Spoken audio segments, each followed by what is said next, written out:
ओम शांति। आज 25 मई 2026 के प्यारे बाप दादा के अनमोल मधुर महावाक्य हैं। आज की मुरली के सार में ऑलमाइटी अथॉरिटी बाबा ने विशेष कर्मातीत बनने के लिए अपनी चेकिंग करने के लिए कहा कि देखना है मैं कर्म इंद्रिय जीत बना हूँ। मेरी कोई भी कर्म इंद्रिय मुझे धोखा तो नहीं देती है। उसमें बाबा कहे आंखें बहुत धोखा देती हैं। इसलिए बाबा कहे सदैव बुद्धि से यह समझो कि हम ब्रह्मा कुमार कुमारिया भाई बहन हैं। इसमें माया बहुत गुप्त धोखा देती है। इसलिए चार्ट लिखना है कि आज सारे दिन में कौन कौन सी कर्म इंद्रिय ने हमको धोखा दिया। और बच्चे जांच करते हैं तो रियलाइज करते हैं आंखें सबसे जास्ती धोखा देती हैं। कोई को देखने से दृष्टि चलाईमान होती है। बाबा कहे भल सर्विस भी करते हैं परंतु फिर भी आंखें बहुत धोखा देती हैं। इस दुश्मन पर जांच रखनी है। बाबा कहे देखना है अगर हमारी दृष्टि कहीं जाती है तो अपने को आपे ही सजा देनी है। जैसे भगत अपने को चुटकी काटते हैं। और दूसरी कर्म इंद्रिय बाबा ने बताई मुख भी बहुत धोखा देता है। छिपाकर खाना भी चोरी है। सो भी शिव बाबा के यज्ञ की चोरी, यह भी बहुत खराब है। इसके लिए ही कहा जाता है कख का चोर सो लख का चोर। यह आदत बहुत बुरी है। और साथ में बाबा कहे इस पुरुषार्थ में तुम बच्चों को बहुत मेहनत करनी है। विश्व का राज्य भाग्य लेना कोई कम बात थोड़े ही है। इस एक पुरुषार्थ में सब कुछ प्राप्ति हो जाती है। ऐसी कोई चीज नहीं रहती जिसकी प्राप्ति के लिए माथा मारना पड़े। उसके लिए बाबा कहे पुरुषार्थ तो करना पड़ेगा ना। और दूसरी कर्म इंद्रिय बाबा ने बताई मुख भी बहुत धोखा देता है। छिपाकर खाना भी चोरी है। सो भी शिव बाबा के यज्ञ की चोरी, यह भी बहुत खराब है। इसके लिए ही कहा जाता है कख का चोर सो लख का चोर। यह आदत बहुत बुरी है। फिर एग्जाम्पल दिया कि ब्रह्मा बाबा पहले कचेरी लगाते थे, देखते थे कोई कर्म इंद्रिय ने धोखा तो नहीं दिया। ऐसे बाबा कहे स्व चेकिंग करेंगे तब ऊंच पद पाएंगे। और साथ में कहा कि बाबा कहते हैं बच्चे तुम्हारा यह धर्म बहुत सुख देने वाला है तो रोज अपना पोता मेल देखो। और विशेष स्मृति और नशा दिलाते कहा कि बच्चे आत्म अभिमानी होकर बैठे हो। हर एक बात अपने आप से पूछनी पड़ती है। बाप बच्चों को युक्ति बताते हैं कि अपने से पूछो हम आत्म अभिमानी हो बैठे हैं।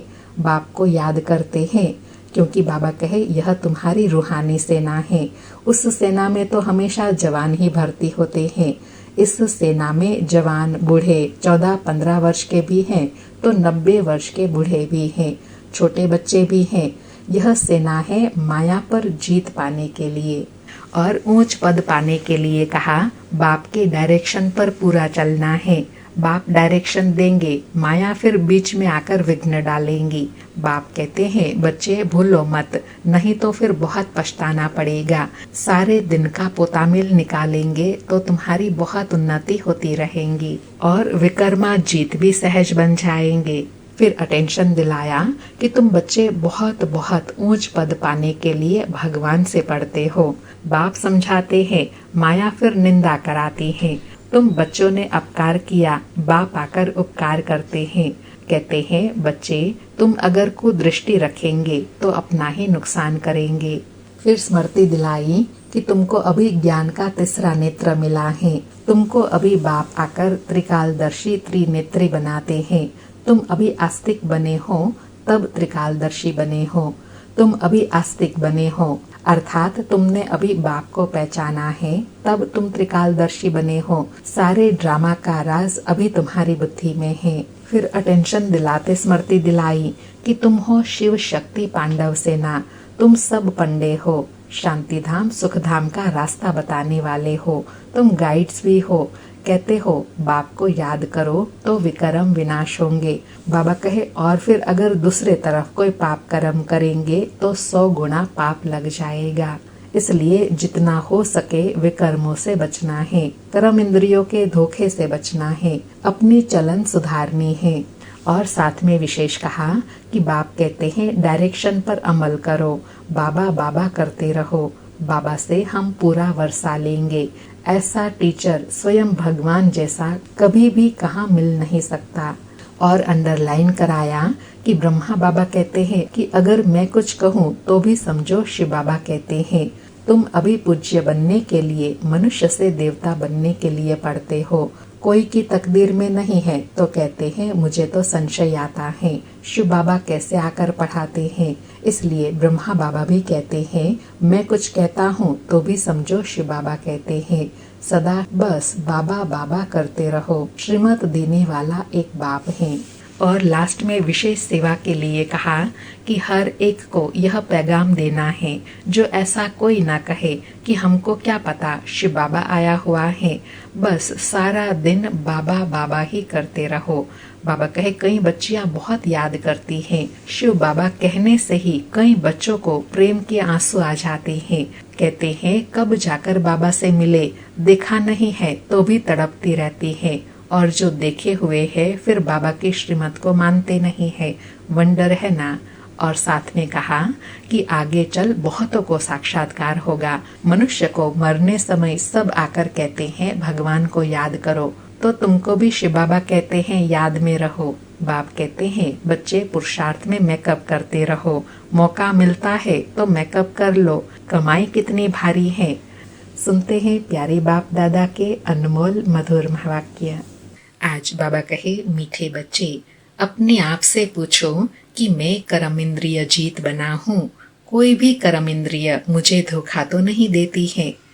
आज मुरली से प्रश्न है कर्मातीत बनने के लिए तुम बच्चों को अपने आप से कौन सा वायदा करना है। उत्तर में बाबा कहे अपने आप से वायदा करो कि कोई भी कर्म इंद्रिय कभी भी चलायमान हो नहीं सकती। मुझे अपनी कर्म इंद्रिया वश में करनी है। बाबा ने जो भी डायरेक्शन दिए हैं उन्हें अमल में लाना ही है। बाबा कहे मीठे बच्चे कर्मातीत बनना है तो कोई भी कर्म इंद्रिय से विकर्म मत करो। माया बड़ी प्रबल है, आंखें धोखेबाज हैं, इसलिए अपनी संभाल करो। सारी मुरली से धारणा के लिए सार है। पहला पॉइंट है स्वयं में जो भी बुरी आदतें हैं उनकी जांच कर उन्हें निकालने के लिए मेहनत करनी है। अपना सच्चा सच्चा पोतामेल रखना है, बाप के डायरेक्शन पर चलना है। दूसरा पॉइंट ऐसा कोई कर्म नहीं करना है जिससे बाप का नाम बदनाम हो। अपनी उन्नति का ख्याल रखना है, जरा भी कुदृष्टि नहीं रखनी है। आज प्यारे बाबा का वरदान है स्थूल व सूक्ष्म हर फरमान को पालन करने वाले संपूर्ण फरमान बरदार भव। स्थूल व सूक्ष्म में हर फरमान को पालन करने वाले संपूर्ण वफादार भव। स्पष्टीकरण है स्थूल फरमान पालन करने की शक्ति उन्हीं बच्चों में आ सकती है जो सूक्ष्म फरमान पालन करते हैं। सूक्ष्म और मुख्य फरमान है निरंतर याद में रहो व मन वचन कर्म से पवित्र बनो। संकल्प में भी अपवित्रता व अशुद्धता न हो। यदि संकल्प में भी पुराने अशुद्ध संस्कार टच करते हैं तो संपूर्ण वैष्णव व संपूर्ण पवित्र नहीं कहेंगे। इसलिए कोई एक संकल्प भी फरमान के सिवाय न चले तब कहेंगे संपूर्ण फरमान बरदार। बाबा कहे संपूर्ण फरमान बरदार किसको कहेंगे? जो एक भी संकल्प व्यर्थ न जाए, साधारण न हो, पवित्रता से परिपूर्ण संकल्प हो, तब कहेंगे संपूर्ण वफादार। आज का स्लोगन है बाप को जानकर दिल से बाबा कहना, यह सबसे बड़ी विशेषता है। आज के अव्यक्त इशारे हैं सदा अचल अडोल एक रस स्थिति का अनुभव करो। आज अनुभव करने के लिए कहा एक रस स्थिति बनाने के लिए कर्म योगी बनो। कर्म योगी के आगे कोई कैसा भी आ जाए वह स्वयं सदा न्यारा और प्यारा रहेगा। नॉलेज द्वारा जानेगा इसका यह पाठ चल रहा है। वह अच्छे को अच्छा समझकर साक्षी होकर देखेगा और बुरे को रहम दिल बन रहम की निगाह से परिवर्तन करने की शुभ भावना से साक्षी होकर देखेगा। यही एक रस स्थिति बनाने का साधन है। बाबा कहे एक रस स्थिति बनाने का सहज साधन है कर्म योगी बनो। कर्म में व्यवहार में आते हुए न्यारा और प्यारापन रहे। ना तो अच्छे के प्रभाव में आना है, ना बुरे से घृणा करनी है। सदा रहम दिल की भावना और साक्षी दृष्टा बनेंगे, तब स्थिति सदा एक रस रहेंगी। अच्छा, ओम शांति। शुक्रिया बाबा, शुक्रिया।